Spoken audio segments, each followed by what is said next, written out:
Shooter from the belt to the plate. A swing and a miss, and that's the winner. That's the winner.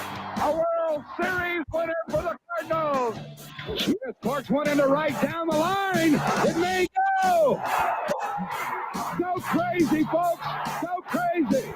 It's a home run, and the Cardinals have won the game by the score of 3-2 on a home run by the Wizard. Go crazy. Swinging a long one into left field. Adios, goodbye, and maybe that's the winner. A 3-run homer by Clark, and the Cardinals lead by the score of 7-5, and they may go to the World Series on that one, folks. What a team.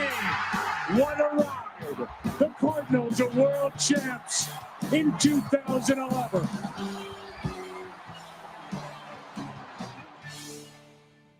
Welcome to That's a Winner podcast. I am Ryan. With us tonight is Kyle Peach in Mount Carmel, Illinois. Josh is unable to join us tonight because he is in Scotland. Last year, he took a hiatus of about 2 or 3 months. The Cardinals did not fare very well while he was gone, and now he's gone this time for 2 or 3 weeks. So hopefully the Cardinals do not meet the same demise that they did last time that he left. Kyle, thanks for joining us. Appreciate it as always. I'll give you the opportunity. Do you want to start with Q&A with Mo at Podcast Day? We want to talk about the lack of winning in the last 7 games that we were hopeful to be doing better at. Would you like to talk about surprises? Because we've had a good Twitter conversation the last couple of days about best surprises so far of the season. And there was one other topic that I had teased, but I'll give you the choice of those to start us out. And trade candidates as well. So I'll give you which one you'd like to run with. Well, let's go with the weekend recap and the conversation with Mo, because I know you were there at Busch Stadium. I didn't get the chance to make it. I had hoped to go this year, but give Mo credit for some things and showing up and talking to podcasters. Certainly not necessarily his best friends, but to be there and to be in a conversation. What were some of the big takeaways that you had from that day? Well, here's a big part of it. I just blanked on his name. The guy who blocked us on social media. Oh man, I can't think of his name. Jeff Jones. Jeff Jones tweeted out that he found out that the podcasters and bloggers were meeting with Mo, and he found out after the game had started. Jeff Jones says that this was the first time Mo has spoken to a collection of people that write about the St. Louis Cardinals and cover the St. Louis Cardinals as a whole since the season has started. That I found was interesting by itself. Mo was there. Everyone likes to make fun of Mo's outfit. He was there in his interesting outfit, his short-cut pants and his loafers, and Twitter liked to talk about those things. But he didn't seem super, super excited to be there. Because I think he felt like the questions weren't going to be the nicest, but this year was better than last year, probably because the team is playing much better than then. So let's talk about a little bit. I took notes along the way. They don't allow you to stream any of it, so we can just kind of break down. The first thing pretty much he talked about, the Cardinals are in shopping mode. Their goal is to improve this team. They are not selling, and they are looking for a right-handed center fielder. So take that with you, what you may, Kyle. So pretty much the very first thing he talks about is the Cardinals are not selling. Do you believe that? First question. And right-handed center fielders, do any come to mind whenever he says right-handed center fielders? Not necessarily people not on the Cardinals, but also does that make you think about Cardinals players as well? Well, Tommy Edman's the first to jump to mind. I don't know that we're necessarily going to go outside the organization to find a right-handed center fielder. That doesn't sound like anything that we normally typically would do. But I will say that it does appear that maybe we've finally jumped into the realm of understanding to get out the narrative early that we're not sellers and let it dwindle and twist in the world of social media and amongst the fan base that the Cardinals consider themselves sellers, and maybe they are and maybe they aren't. And, who wants to follow a team that's a seller as you approach the trade deadline? especially with the Cardinals' success. So getting out on top of that narrative at this point, I think is good. I also think, given the relatively decent success up until the Rockies series that the Cardinals seem to have and enjoy, kind of put them back into relevancy a little bit. And so it's no surprise that he would say, at least to me, that we're not sellers, that we're going to try to upgrade the team and still contend at this point.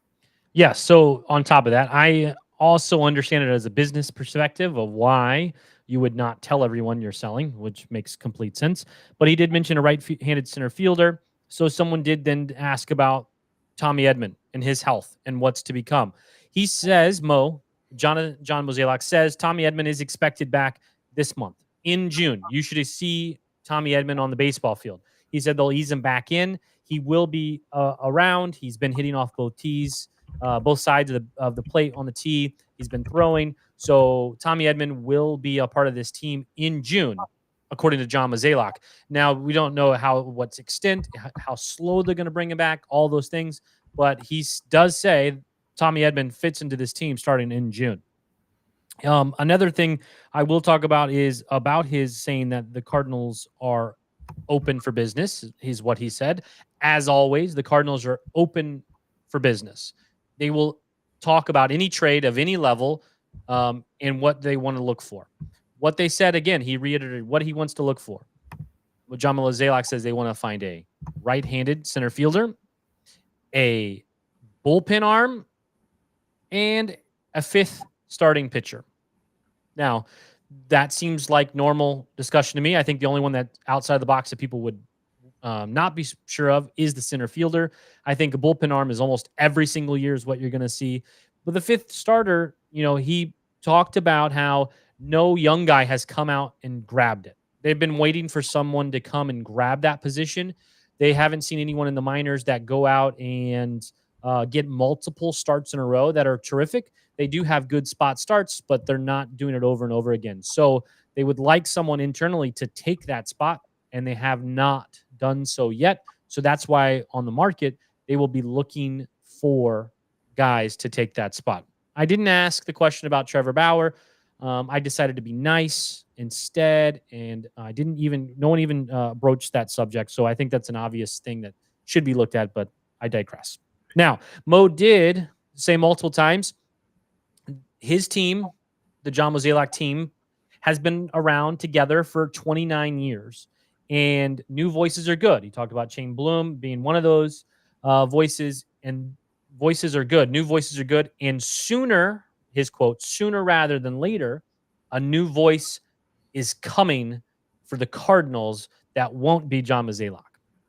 What are your first reactions knowing that that's what John said to the collection of podcasters and bloggers on Saturday?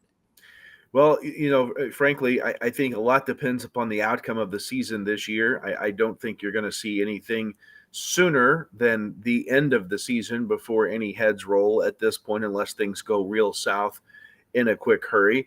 I think you can also read into that potentially that John Mozeliak may make that decision on his own.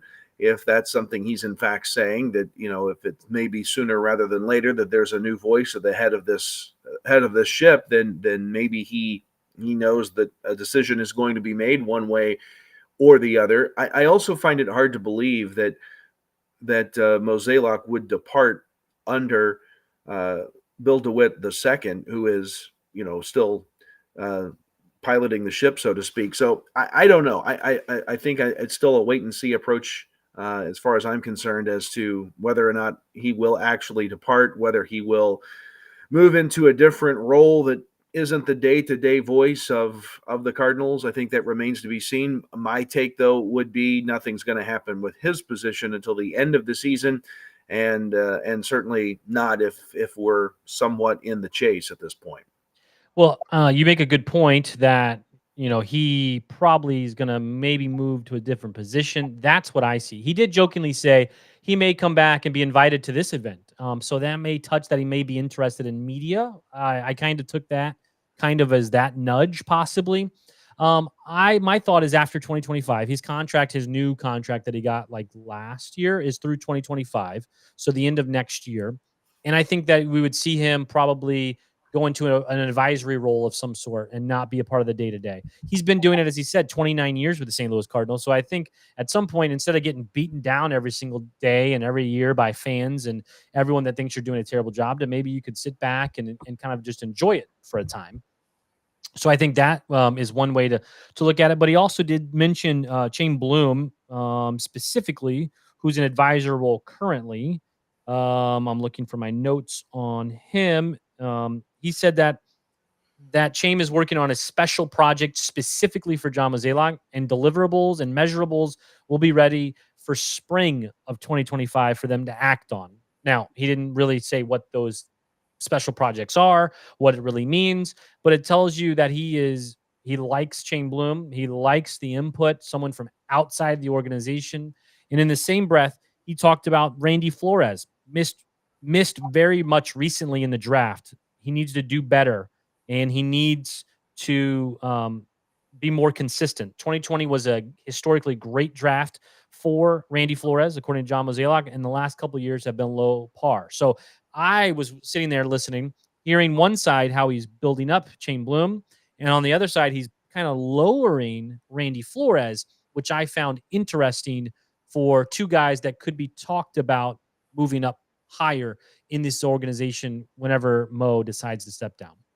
Yeah, and what's interesting to me, that's the first time I think I had heard criticism openly about Randy Flores from John Mozeliak was from that weekend. And what a weekend if you're Randy Flores to hear that criticism publicly in a group full of podcasters. I mean, I think that speaks a lot. I would, in my teacher role, I would say that the deliverables and the things that Chaim is supposed to be producing for John Mozeliak kind of sounds like a final exam before advancement, right? It kind of sounds like a test. This is the final quiz. You do this, young man, you get the reins to the ship. We'll see if that all pans out. But that when you were talking about that and we had read about what had taken place this weekend from things that you had shared, those were two big takeaways that I kind of assumed myself from hearing what you were reporting there on site that weekend. Yeah, that I really, no one ever I haven't seen anyone else dig into that conversation really kind of pooping on Flores and building up Chaim Bloom, which maybe we read into it incorrectly, but that's kind of how the conversation that I kind of took it as. Now, again, that may not have been how he meant it whatsoever, but that's how I kind of took it as well. Let's talk. You want to talk about stadiums, or we want to talk about Jordan Walker and AAA guys?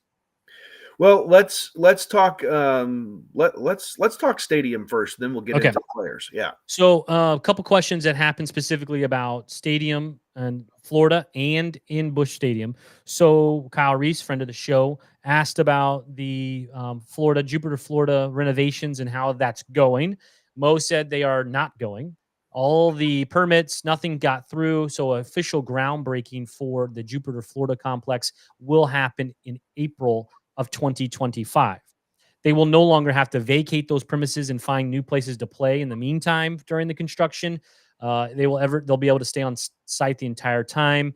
Things that I took away from it was if you know the building out in left field, if you're thinking of Jupiter, Florida, that building will be from what I understand will be completely taken down, and the clubhouse will grow double the size that it is today. So there'll be renovations and there'll be complete new builds of certain parts of that ballpark. So he did talk about how that is really going to start going in 2025. April 1st, April Fool's Day, it seems like, will be the groundbreaking for that event. And then my question was about the Busch Stadium itself. Instead of asking about Trevor Bauer, I asked about Busch Stadium. Last time at Podcaster Day, we talked about they were doing a study on airflow in the stadium, how difficult it is to hit home runs in Busch Stadium as one of the most difficult stadiums to hit home runs in for a right-handed hitter. And asked about that, and I asked about the $600 million and what renovations they were looking to make, and if those renovations would be wall related and moving in the walls. He said over the last couple of years and in the clubhouse currently, the pitchers love the park, the hitters hate the park. And that's the conversation that happens daily in the clubhouse about Busch Stadium. he said over the last couple of years, the momentum had really grown to change the dimensions of the ballpark because of all the analysis they've done. He said now that is all but stopped. There's no plans in the future whatsoever to move the walls in and make those changes like they've once discussed. And then he talked more about what's needed with the $600 million. And my thought is that they're probably not talking about wall configurations anymore because they're asking for $600 million for renovations. The renovations he talked about would include the needs, kind of like he said, if you have an old house, those needs are below ground or below that people really won't see, that things that need to be updated, things like that. And they just need to get them done. Other are wants for fan experiences. All the money will be rolled out over a 10-year period. It's nothing that they really want to talk about now for fan experience, but the wants or the needs are more behind closed doors of what's really needs to happen differently for the stadium, deterioration that's gone on. So that's the details there. Any questions there Well, or statements? can you believe that in 2 years, this Busch Stadium will be 20 years old? Where did that time go? Yeah. My goodness.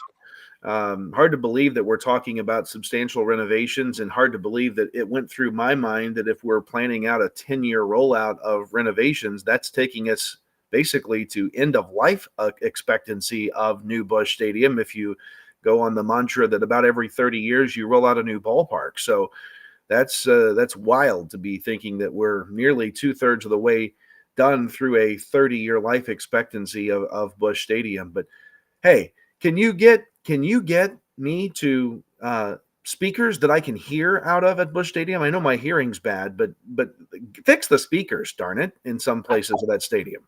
Yeah, I was going to say in some places where we sat this weekend, again, provided by the Cardinals in a suite, free food, free booze, free hangout. The sound was great in that underneath of like right field, foul territory, underhang. Sound was great. But like you talked about, in some spaces, it's terrible and you can't hear anything that's going on. So I get that. And yeah, 20 years old, 2006. Go back to think about George W. Bush throwing out the first pitch ever for that. And then obviously Obama throwing out in 2009. We haven't had a president of any kind throw out a first pitch since 2009 that I can think of. But those two guys, if you think about it, going back 20 years almost for 2006, is crazy to think that it has been that long. It's been, I didn't think we needed a new stadium in 2005. And then when 2006 and the new stadium came, it's like, now I understand why pushed for a new stadium. And I'm all about renovations and keeping it up because I do believe that St. Louis Busch Stadium is one of the best ballparks and needs to stay up towards the top 5 ballpark. Need to keep up with the Joneses and upgrade everything you can. Yeah. Okay. I think just to finish up on that thought, I agree. We've been to a lot of ballparks together and otherwise, and we've seen a lot. And it's hard to find one, in my opinion, better than Busch. I try to take the Cardinal fandom out of it, but it is really a special place with Ballpark Village across the way that has finally become what we think Ballpark Village was going to be from the word go. Hard to believe that maybe I was one that didn't want us to build a new ballpark in 2006, was stuck in my loving of the old Busch cookie cutter stadium, the big circle, like everybody seemed to have back in that timeline. But, kudos to the ownership group and everyone involved for turning Busch Stadium into something really, really special. Yeah, absolutely. Okay, let's talk about Memphis, the minor leagues. Jordan Walker was specifically talked about with John Mozeliak in his Podcaster Day, Blogger Day Q&A. They asked about Jordan Walker and what he needs to do to come back up to the big club. Pretty much, John Mozeliak admitted Jordan Walker was rushed to the majors and to begin with, that he doesn't need to do anything specific today to get back on the team. He just needs to perform, and only way he gets to stay on the team is if he performs in the majors. That he was not doing, so they sent him down. What they're looking for is just him to be consistent down there and hit some home runs, just be consistent as a hitter. They say they're going to be patient with him. And that, again, John Mozeliak admitted that he was rushed. Jordan Walker was rushed to the bigs initially. Not only rushed, right? But they messed him up? I mean, yeah. Not only did they rush him, but they tried to tell him that he needed to do differently they just kind of messed him up, and they've sent him down to try to reboot basically and get everything fixed from his swing. And I'm sorry for the kid, but I think it's going to be some time, and I don't think it's 2024 that we see Jordan Walker playing at Busch Stadium again. I had thought that he had done fairly well in the last couple weeks, and the offense had sputtered a little bit, and so I thought we might see him come.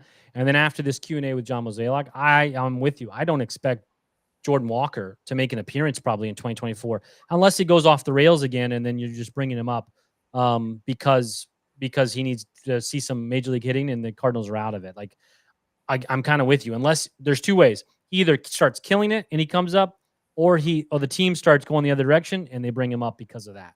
I'm with you. I don't think he comes back in 2024 unless something dramatic happens. Maybe when rosters expand. I mean, that if we're still around and rosters expand, then right. Maybe that's about it. Right. If the minor league season is over, rosters expand, we're making a playoff push. Absolutely. We'll talk about a Gordon Graceffo. We talked about the bullpen need as well. Gordon Graceffo is in the minors, and he talked about you could see and possibly will see Gordon Graceffo up with the big club as a bullpen arm. Gordon is a highly touted prospect that has gone up and down with his abilities in the minors the last couple of years. Someone that people thought would be a starter for the Cardinals. And so John Mozeliak said before trade deadline or whenever they're in need and they haven't made any trades, Gordon Graceffo might be that next arm that gets a shot in the bullpen. We also talked about former Memphis players and their trajectory. Ivan Herrera, by the way, he called Ivan, which I thought was interesting because over the PA, Ivan played and they announced him as Ivan Rodriguez. So Ivan, calling him Ivan was either interesting, a mistake, or something that I don't know. I just thought that was interesting. He said Ivan needs to work on his throwing arm. He needs to strengthen in the offseason coming up, but also that the Cardinals and fans and all of us were thoroughly spoiled with Yadier Molina behind the plate for such a long time that it's difficult, and even more difficult now, to throw out base runners. And so to keep that in mind with Ivan struggling to throw out base runners, but he does need to strengthen his arm to get more guys out. Talk about Mason Wynn. Mason Wynn, he says, is the superstar in waiting. He said last year, if we talk about Mason Wynn and Jordan Walker and their trajectories, where would you think one would be over the other? We would all be thinking Jordan Walker, not Mason Wynn. Mason Wynn has been a revelation this season, and John Mozeliak all but said that, and said that he is a Gold Glove shortstop in waiting, a superstar in waiting, and has every tool to be the next big thing in Major League Baseball. Not just best thing in St. Louis. He's talking about Major League Baseball has one of the top. We talked about errors, talking about Mason Wynn as well. Talked about a lot of the errors that have been popping up. In Nolan Gorman with the errors, and his point was talking about the infielders. He was talking about Nolan Arenado, Mason Wynn, Nolan Gorman, and Paul Goldschmidt, all of which he says are or have the ability to be Gold Glove caliber players at their positions, and all above average players, obviously, at their Gold Glove. And you will take the one or two easy errors if you're Nolan Gorman hitting 30 to 35 home runs. Now, I get that. I just don't understand why so many other people every other day are talking about how they should trade Nolan Gorman. I'm waiting for you to chime in. I'm not going to say I'm not joining that. I'm not joining that party either. I agree with you. How many times have we complained about young Cardinal players getting dealt away or just let go, and then they become superstars on their next stop? When you have young guys, they're going to make young guy mistakes. And sometimes they'll be bigger than others. Other times you won't notice that they've happened, but they're going to happen. And so it's growing pains, and you got to live through some of the growing pains to have good players. And maybe that's a lesson that we're finally learning. We're going to stick with the young guys. We're going to keep them around and not talk about shipping them away. There was a time when we would have never thought of needing to go find an outfielder, much less a center fielder. we had 7 or 8 of those ready to go, and now we're in the position of having traded them all away. And interesting, I went to look at free agents. How about Harrison Bader, Tyler O'Neill? I mean, I think we can reunite with those guys if we wanted to. Jokingly, I'm saying that. No, I think Bader is a real possibility. Sure. O'Neill is hurt again. I think Bader is legit possibility that the Cardinals would, because they're not going to go out and spend a ton of money or use a ton of capital being players to go get a center fielder. Harrison Bader makes a lot of sense for what the Cardinals are willing to do. And the other part of the Harrison Bader equation, and I get criticized a little bit because sometimes I think of this as more of a business than I do as a baseball team. But Harrison Bader is a guy that's going to sell jerseys. His hairdo, his showmanship, his hustling ability, his press conferences. I mean, he's just a guy that fans are going to like, and he's going to sell jerseys and help the team's bottom line, and do so at a relatively cheap price. So yeah, I could absolutely see that being a more longer term solution to center field, if in fact we do try to make a move somewhere down the line. Well, you got to also think, people are thinking Harrison Bader, he wasn't that good, but you got to think about who the Cardinals have been running out at center field for the last 2 months. Ciani, who has done better as of late, but also Victor Scott, who was batting .085. Both of them have played a very serviceable center field, but neither of them can hit. Now, again, Ciani has done better recently. A little Carlson has been playing a little in the center field position as well, and he has done better as late. But I think that's a big part of it. Like, Harrison Bader makes sense because he's a really effective center fielder, but also he can hit better than collectively all three of those guys can, and also has pop. I mean, to go back a little bit and talk about Nolan Gorman, how many years did we say we need a left-handed power bat? We need a left-handed power bat. We need a left. And then now he's here, and people just want to talk about, oh, he strikes out 30% of the time. Yep. He hits 230. Yep. That's what's expected. And I don't know why that is so dumbfounded. Like, I'm so dumbfounded every time someone goes, he bats 230 and strikes out 30% of the time. Yes. The Cardinals have said that is what he's going to do. It's the 30 to 35 home runs and the 80 to 95 RBI. That's what it's about from Nolan Gorman. And you have seen over the last 2 weeks what he can do as a guy that's hot. Now, if Goldie was hot at different times and Arenado was hot at different times, this record would be even better. But Nolan Gorman can carry a team by himself whenever he hit, 6 home runs in 7 games. That's why he can carry a team all by himself. Yeah, and I think you're right. And again, a lot of the guys you just mentioned were probably not guys that we expected to be performing at this level. Right. Gorman being the exception. But he's still very young at performing at this level. And so all those guys, we've got to be probably a little bit more patient than we want to be with, and let's call it what it is. I mean, we're kind of in a rebuilding mode here. Something that I didn't think the Cardinals would ever say or would ever want to acknowledge as a Cardinal fan that we're doing, but we are. We're rebuilding. We're trying to rebuild, I guess, with younger guys. Younger guys are going to make mistakes. Their batting average is not going to be as good. And before we farm them all the way to somewhere else in 2 or 3 years from now, complain because they're helping the other teams that we play win the World Series, let's be a little bit patient, I guess, at this point and give them some grace to kind of grow as players. Yeah. So let's talk about last couple things with the Mo press or the Mo Q&A with the podcast today. There was one question that I made fun of on Twitter, and so people got upset. But there was someone asked if the prowess of Mason Wynn and Alec Burleson would pitching would lead them to think about letting other people pitch at some point. Mo took that as letting Wynn and Burleson pitch, and he immediately said no. I mean, that was like immediately no. Like, Mo thought it was a really bad question. No. And then he said, Ohtani makes sense because he's a DH. And he asked the original question asker, would you like Mason Wynn to DH? And kind of put him in his place, and he's like, no. He's like, yeah, because Mason Wynn should be playing shortstop every day, not pitching and being a DH. So that was one part of the conversation. Do you have anything to say to that? Let me tweet this, but you have any reaction to that conversation? That's my reaction. I'll just laugh and move on. I mean, should the Cardinals play another sport besides baseball?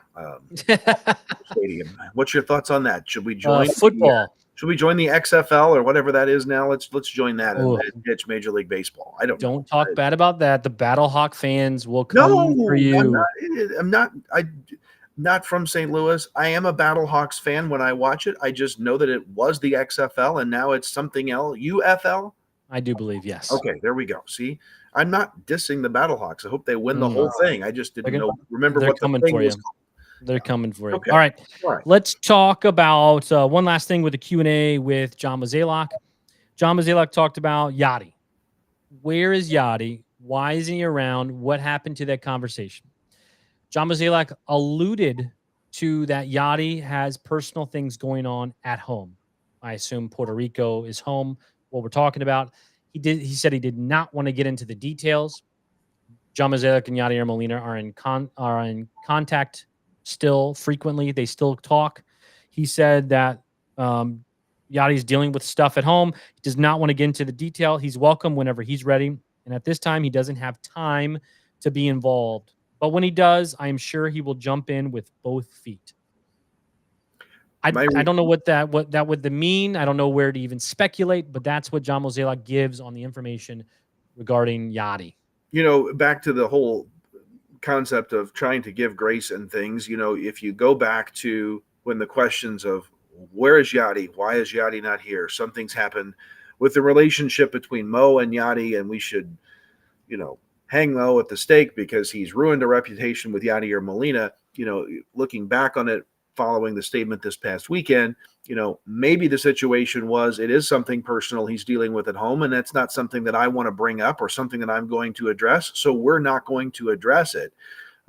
You would have liked him to be able to say something back then to kind of put it to rest that, hey, Yachty's fine. We're good. He's just not available to be here yet. When he is, he will be, you know, and, you know, personal stuff is personal stuff. Athletes and retired athletes, soon to be Hall of Famers, have the right to personal stuff too, and let it be, leave it alone. And if that's the answer and that's the truth, so be it. God bless Yachty, get his stuff together. Hope everything's okay and hope he can get back to St. Louis soon. Yeah, because that just creates a lot of speculation is the only reason I don't like it, obviously. Because people are like, yeah, Yachty doesn't want to be a part of this organization right now. He doesn't want to be here when Ollie's there. He doesn't want to be there when Mo's there. Like, it just leaves a lot of speculation around it. I think that's the first time Mo has mentioned it specifically. Obviously, he hasn't done any interviews like we talked about at the top, but you know, he's dealing with something is all that Mo gave. And I think that was on purpose to give us something to talk about that wasn't why Yachty hated the Cardinals, I think is, you know, enough of a little nugget to have us have a conversation about. My dog Yachty, by the way, every time we say Yachty, my dog Yachty he pops up. They're picking up over here behind us. Excuse me. Sorry about that. The only other thing I have to mention about, well, let me say this first. We have thousands of people watching live right now. We appreciate that. Lots of people are not communicating in the chat, so please ask questions about anything about Mo discussed or other things we're going to discuss as well. But if you have any questions, put those in the chat because we have 300-ish on our Twitter. We have thousands on Facebook and a couple hundred other, I do believe, right now on YouTube. Okay, so the last thing I'll talk about on the John Mozeliak Q&A, unless someone else gives me questions on it, was the only time that a couple things. One guy asked if a hot dog is a sandwich to Mo. Mo said no. I don't know what podcast it was, but I think they asked that question in every podcast, which I think is awesome, to guests, players, coaches, whomever they interview. And Mo says it's not a sandwich. So take that for whatever you want with that. The only time he ever got mad, I would say, was when our good friend Kyle Reese asked about player development and players not saying the Cardinals had done well by them. And Mo asked, name someone specific, like he's wanting them to call out. And he called out Zach Gallen in his comments. And Mo kind of went around it and talked like, you know, they never have hashed it out. They've never had that conversation, meaning he and Gallen. But Gallen just wasn't the player he is today that he was when the Cardinals had him in Double-A. So, like, to say that they're the same player is completely different.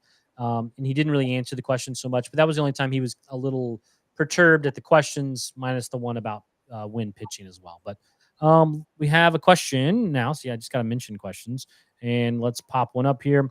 Why do the Cardinals have a lower payroll than the Cubs? It just doesn't make sense in any way to me. That one I can answer very easily and not be a part of the Cardinals organization. The Cubs reside in the city of Chicago, which has, I don't know, 3 million people, approximately, maybe more.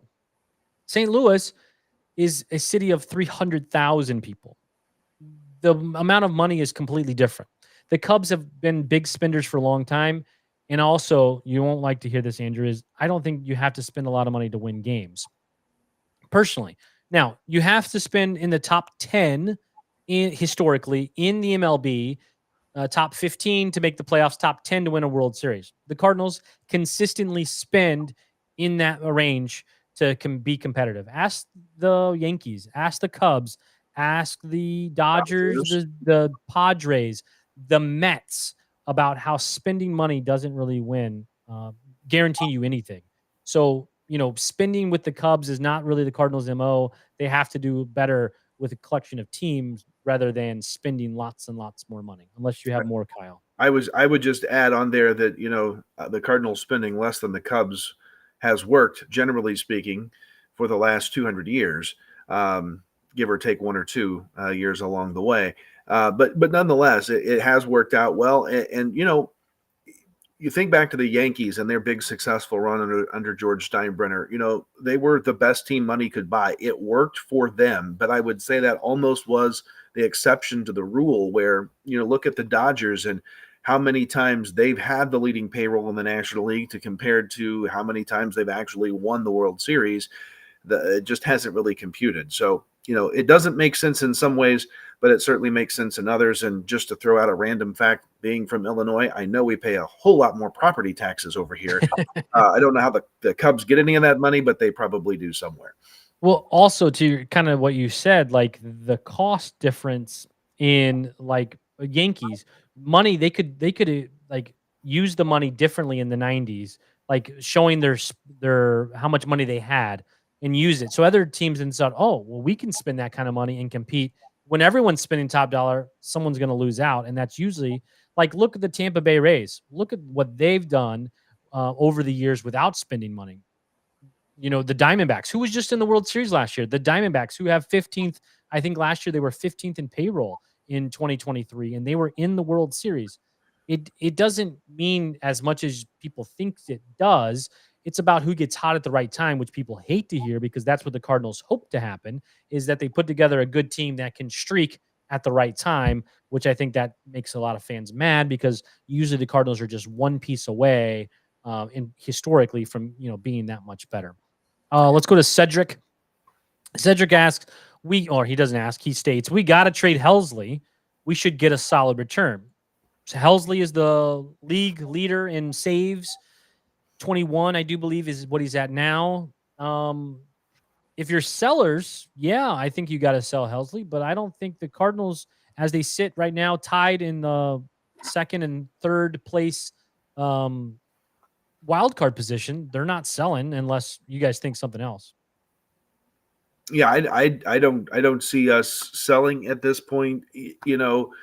The problem with trying to make trades is that, typically speaking, both sides think they're getting something better for something in return better than what they're giving up. And it would be hard to make the argument that you're going to give up the league's best closer and get something better than that in return. Now, I could see, Cedric's argument that we're going to get multiple pieces if we go the route of trading Helsley. My problem is I don't trust our bullpen beyond Helsley. And so, we don't have, I don't think, enough bullpen depth to think about trading unless we're getting multiple good bullpen guys back. I don't know. I'm not a fan of the move. I understand what he's saying. But I'm keeping Helsley, keeping that as something that on my back end, I know that we're good.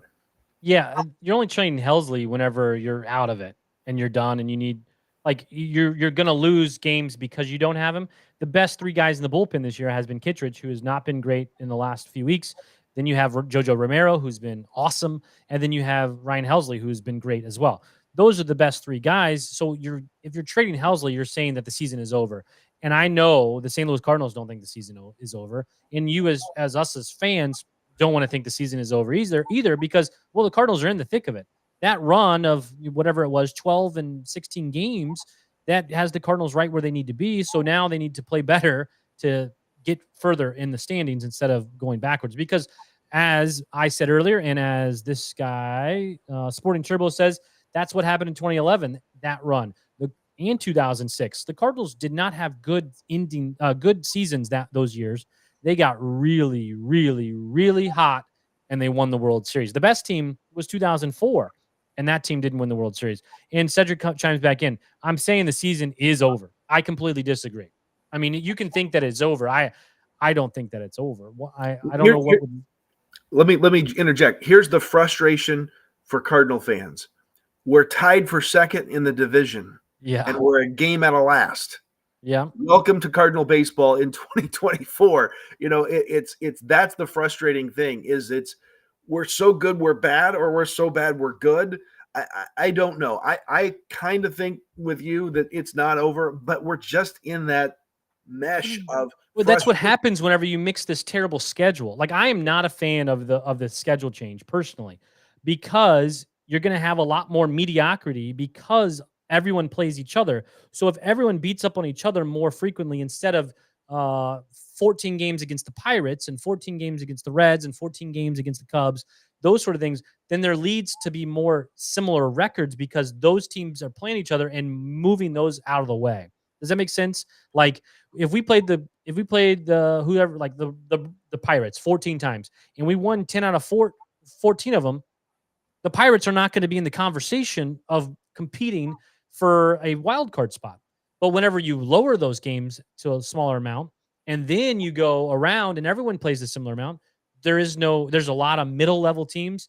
And I saw the other night where the Padres, if they won, they were in third in the third best record. If they lost, they were in 10th best record. So it's exactly what we're talking about. It's just a mediocrity because of the schedule. It makes it easier to travel to go see your team in different ballparks, which I'm a fan of, but it makes it more difficult to have a difference. And even worse, you know what happens if there is a tie at the very end of the season? There's not a game 163 anymore. An algorithm picks who advances based on multiple things. All right, let's Mr.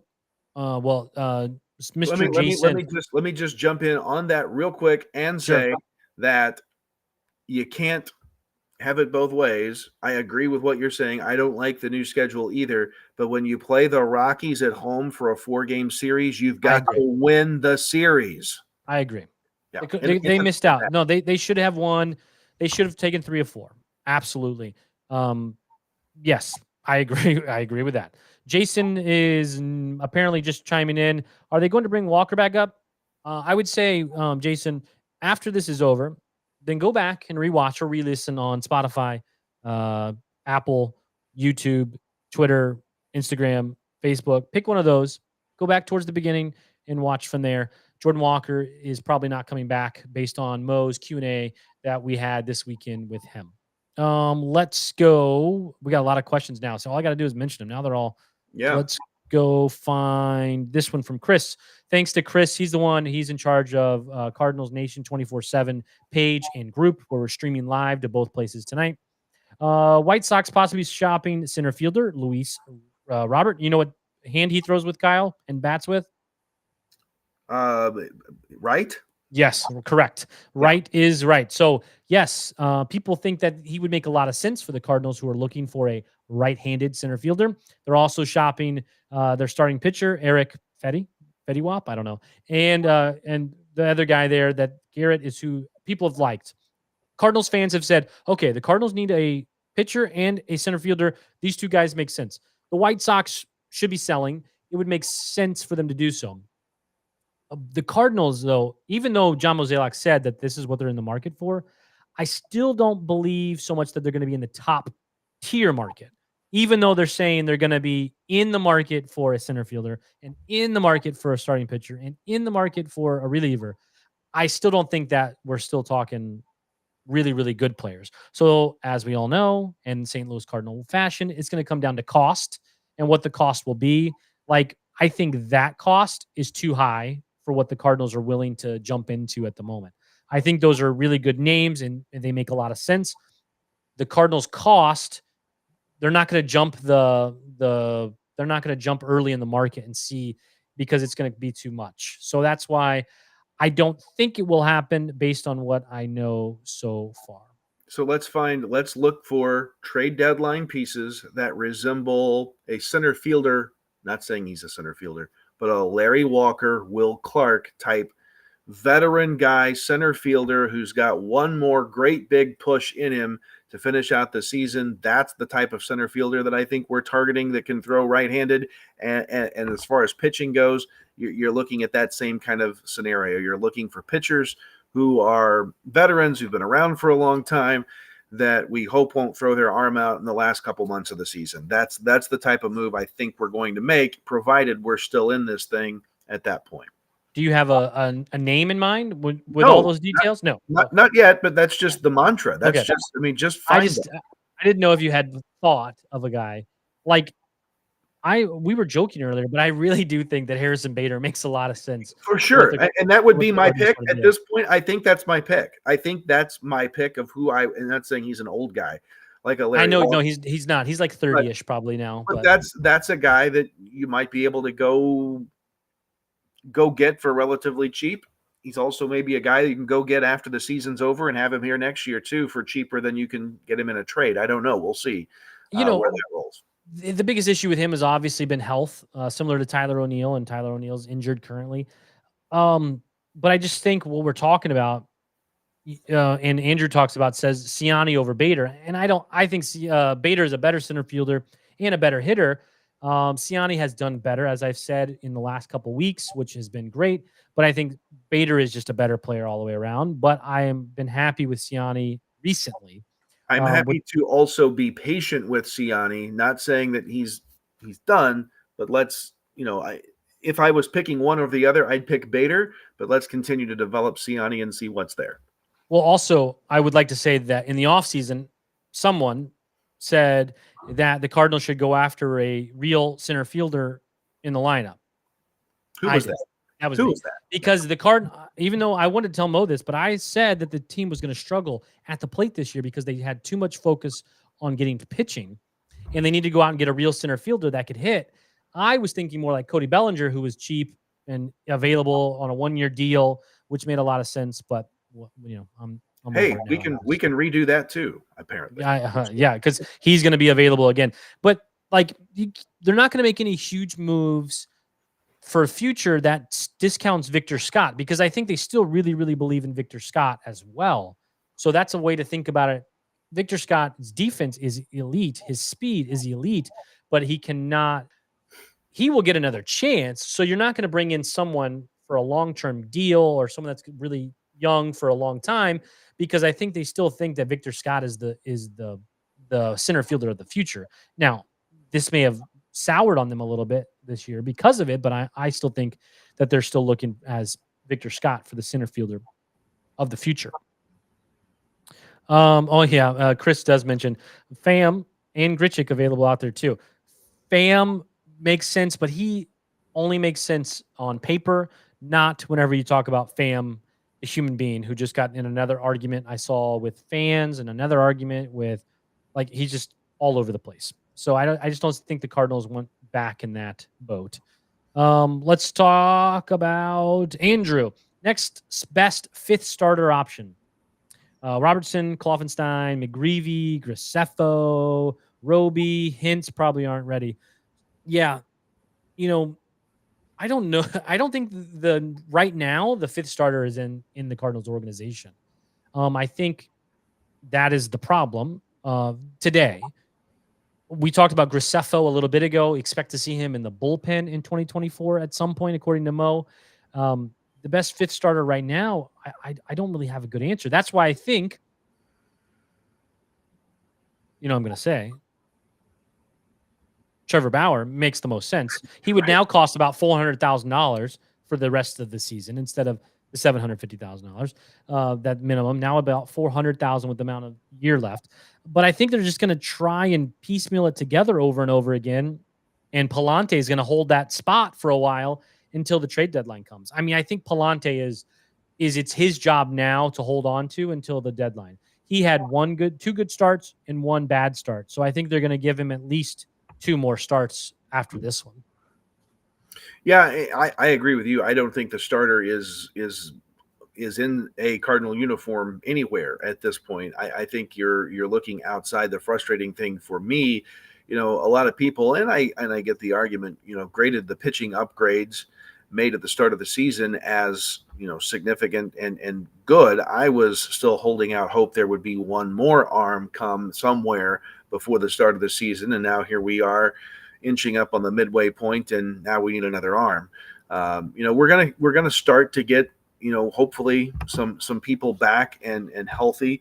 Tink Hintz will be back soon. We've got Steven Matz. I don't know what I think of him when he comes back in June, later on in the end of the month, where we'll be, but obviously we need an arm. And I think with you, I agree. It's not somebody that's on a short list that we have internally. Yeah. And I think that's kind of the problem is they've always needed another starter. Last year, even in the offseason, we were talking about one more guy.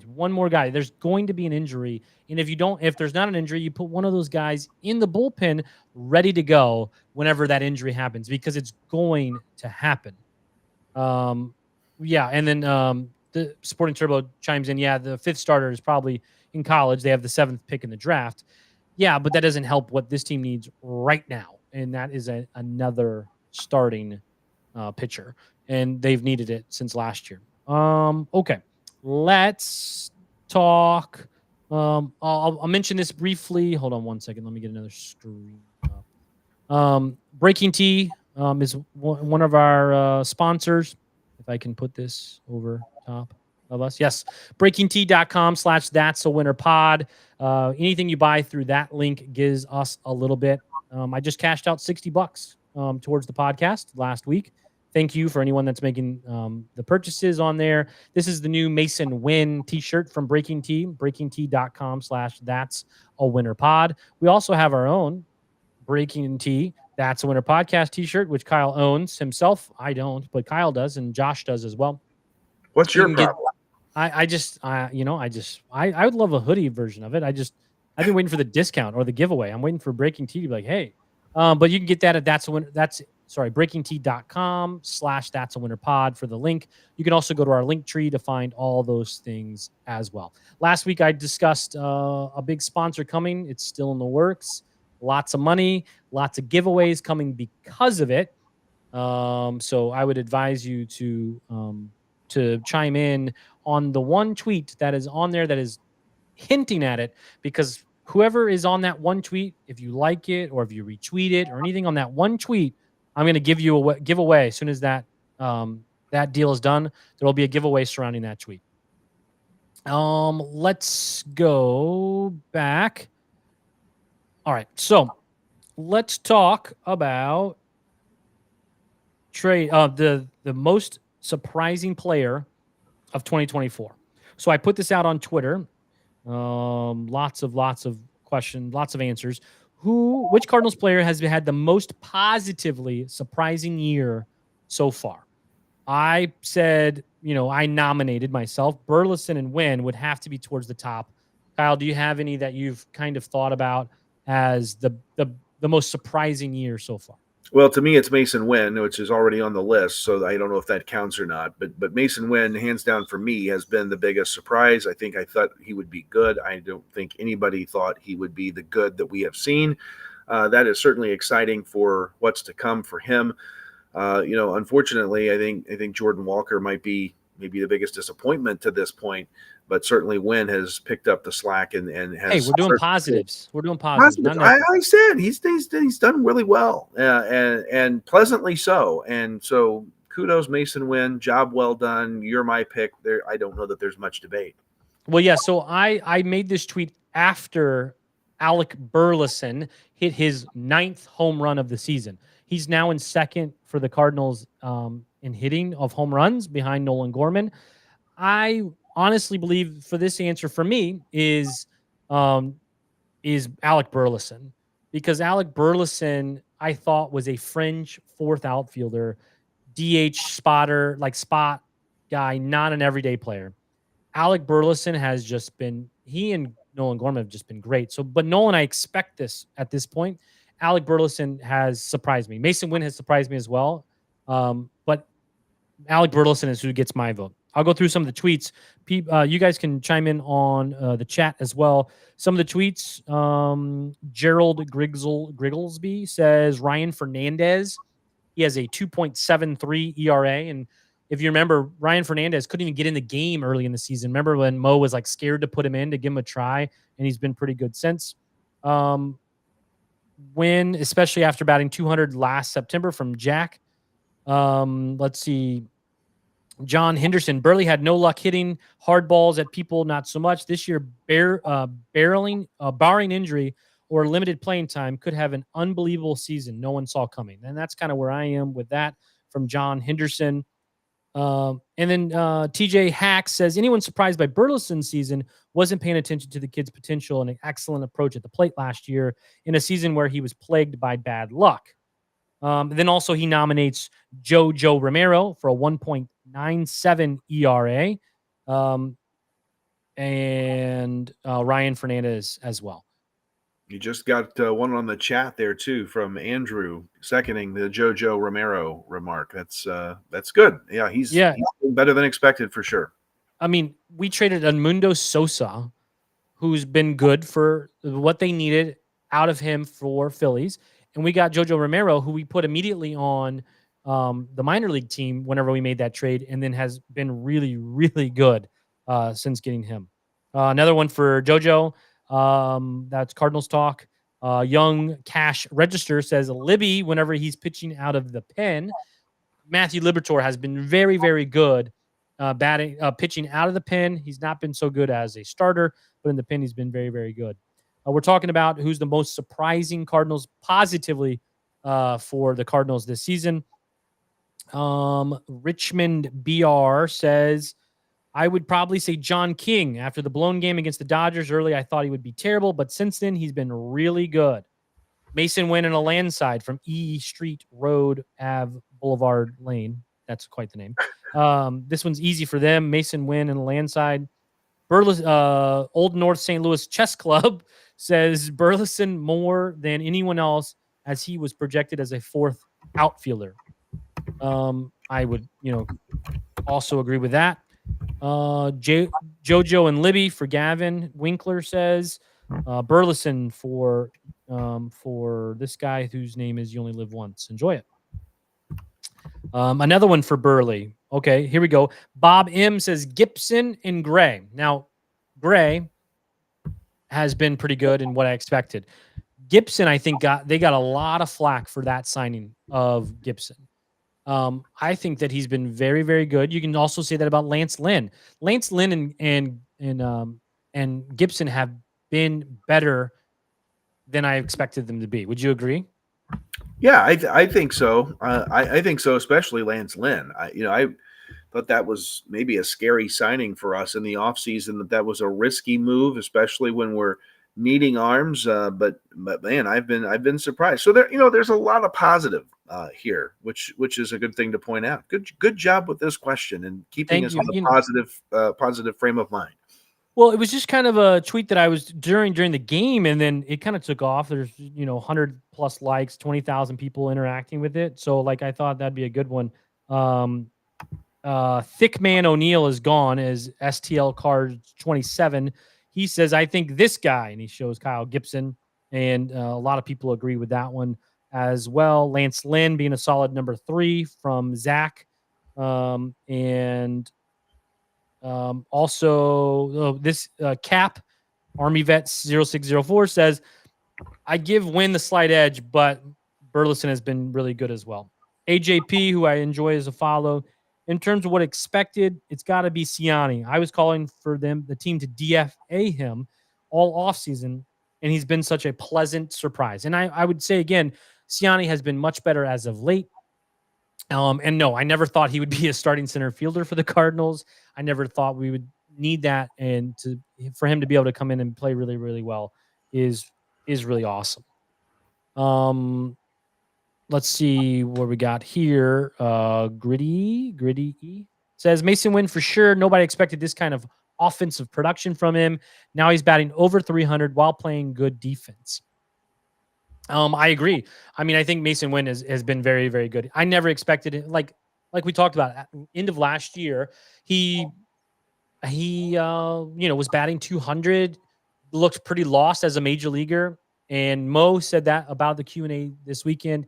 He said that they were able to bring him up because of how badly the team was doing. And then he was able to get acquainted with the major leagues and then know what to work on in the offseason, which I think then obviously helped Mason Wynn tremendously.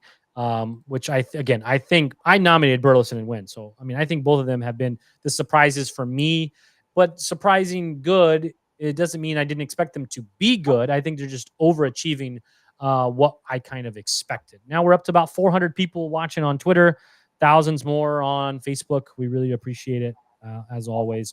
Cardinal, Kyle, what else you got? Well, I'm wearing purple tonight for a reason. You want to talk about it? Yeah, let's talk about it since we're talking about prospects and things and pleasant surprises. So how about my U of E Purple Aces? You know, the Evansville Purple Aces went into the season with high expectations. They got through a rigorous non-conference schedule playing in the Missouri Valley. They upped their schedule this year under veteran coach Wes Carroll. His brothers Jamie played in the major leagues for several years. Wes Carroll's Purple Aces did not have the greatest of starts. They were not healthy for a good part of the season. I think they had expectations of winning the Missouri Valley Conference regular season championship this year. That didn't happen. And how about those Purple Aces, though? They host the Missouri Valley Conference tournament. They win it for the first time in 2006. They beat their arch rivals and the conference regular season champ Indiana State to twice in the tournament to beat them in defeat.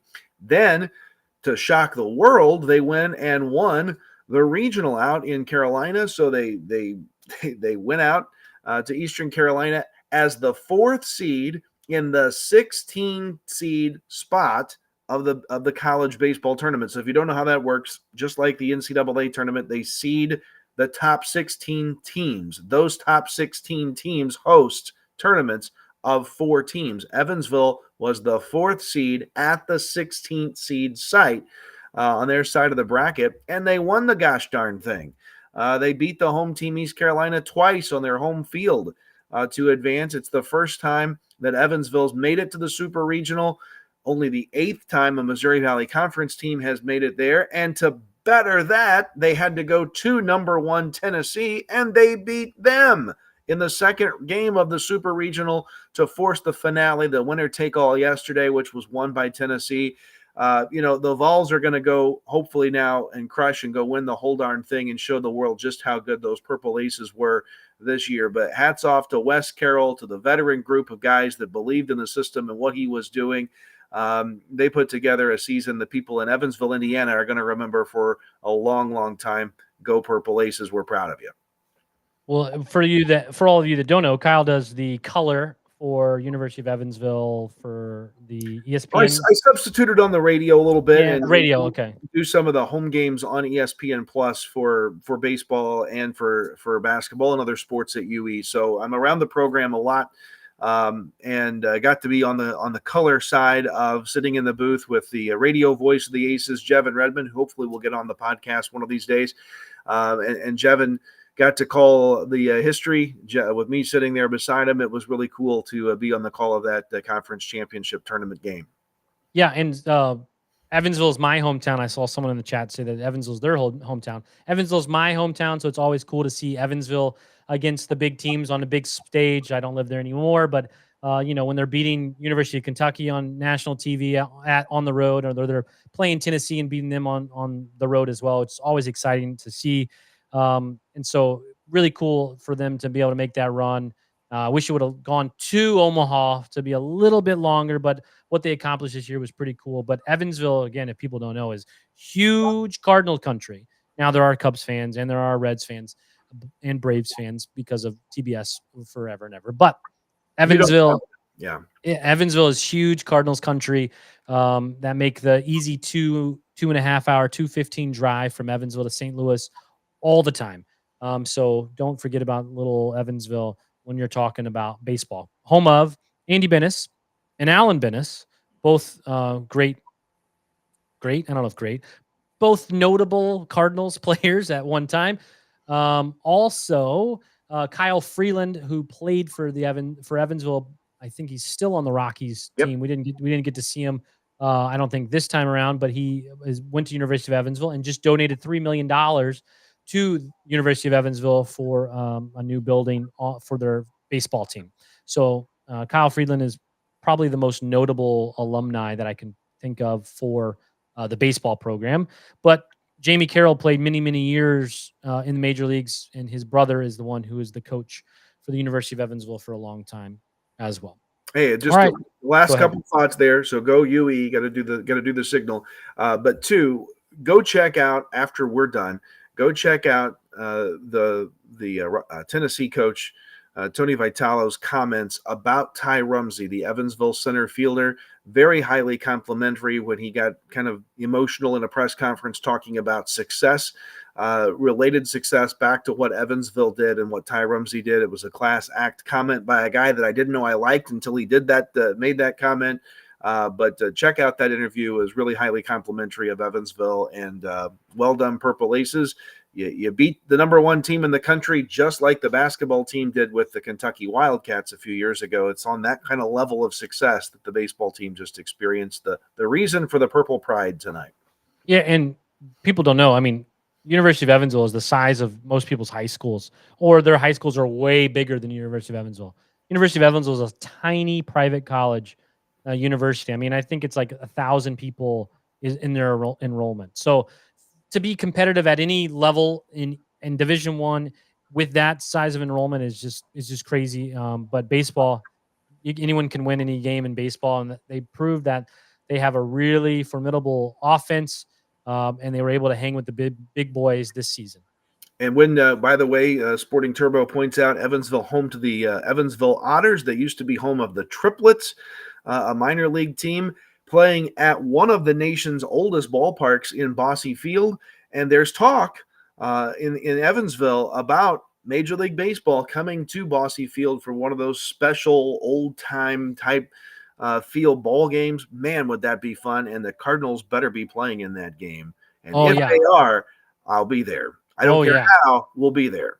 Yeah, because the one is coming up for the Cardinals in Alabama. Is that right? I think so. That sounds right. Rickwood Field, I do believe, in Alabama. I think, yeah, Birmingham. It's in Birmingham. So that game is coming up, and they have talked about Evansville hosting because a league of their own was shot there. One of the third oldest active ballpark in the United States. It's a great place to visit, to check out. A lot of cool stuff on Don Mattingly Way as it sits. Where Don Mattingly is from Evansville as well. It's a really interesting place to take in a game. I grew up going there as a kid, and you could stand outside behind home plate and get fouled over the roof and catch balls.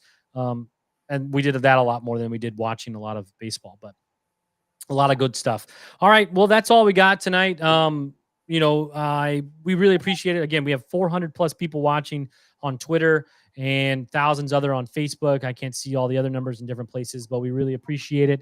I'm thinking about giving away a bobblehead. Kyle, talk for a second. I'm gonna grab it right behind me.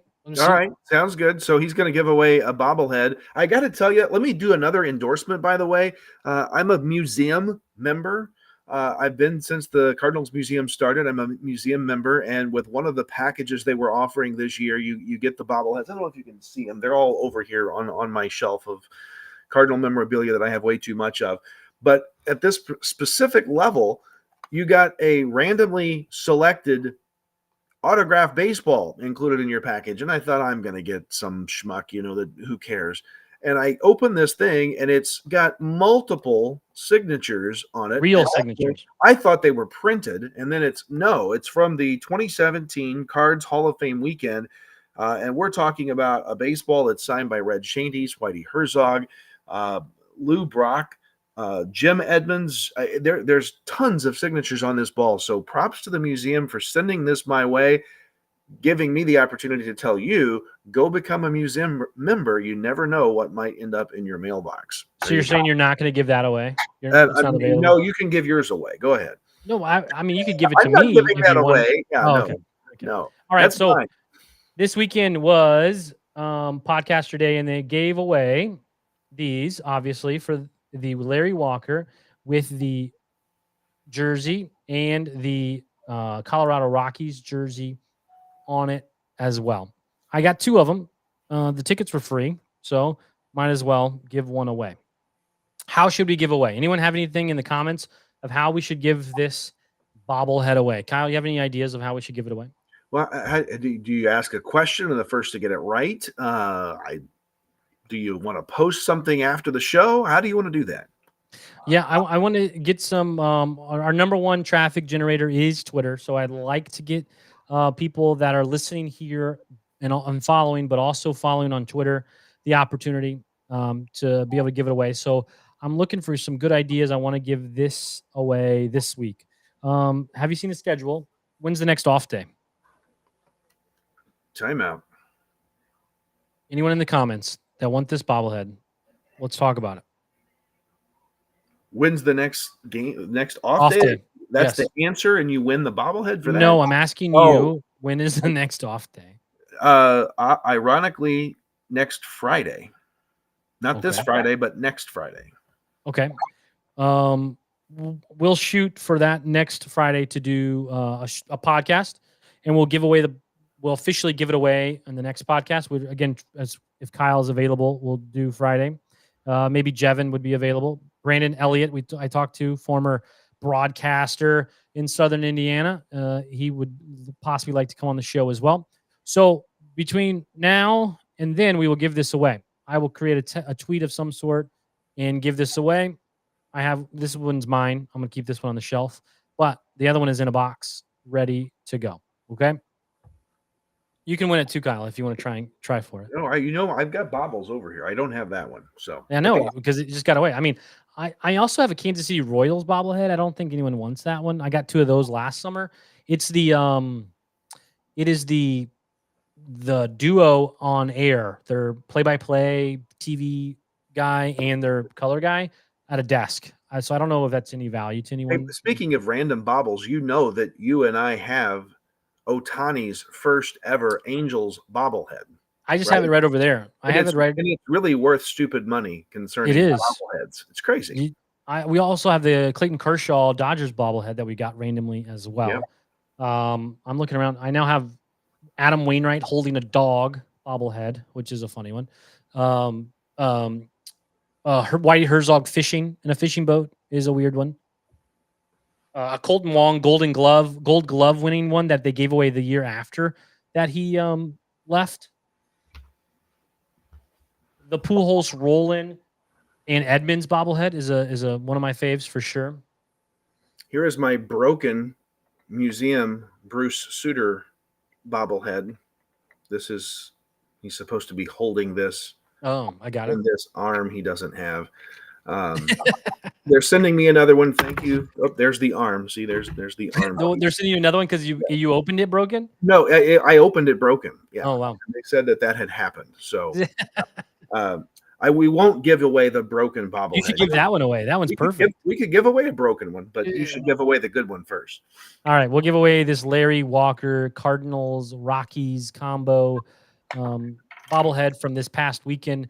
We'll do that on Twitter. Follow us on Twitter at That's a Winner Pod. Find us on Facebook at That's a Winner Podcast. On Instagram at That's a Winner Pod. On TikTok at That's a Winner Pod as well. Find us in all those those places. Maybe the person who wins is doing some interacting in all of those places. I got to put some ideas together.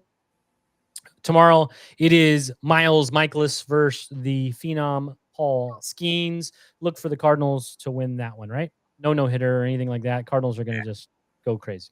They hit well. That's right. Cheers. All right. We appreciate it, as always, for everyone joining us on Twitter. Use our link tree to find all of our places to buy the free stuff. To buy the things that we're trying to sell. That also gives us money to help you produce this beautiful show. For Kyle, I'm Ryan. For Josh in Scotland, this is That's a Winner podcast. See ya. Shooter from the belt to the plate. A swing and a miss, and that's a winner. That's a winner. A World Series winner for the Cardinals. Smith corks one into right down the line. It may go. Go crazy, folks. Go crazy. It's a home run, and the Cardinals have won the game by the score of 3-2 on a home run by the Wizard. Go crazy. Swinging a long one into left field. Adios, goodbye, and maybe that's the winner. A 3-run homer by Clark, and the Cardinals lead by the score of 7-5, and they may go to the World Series on that one, folks. What a team. What a ride. The Cardinals are world champs in 2011.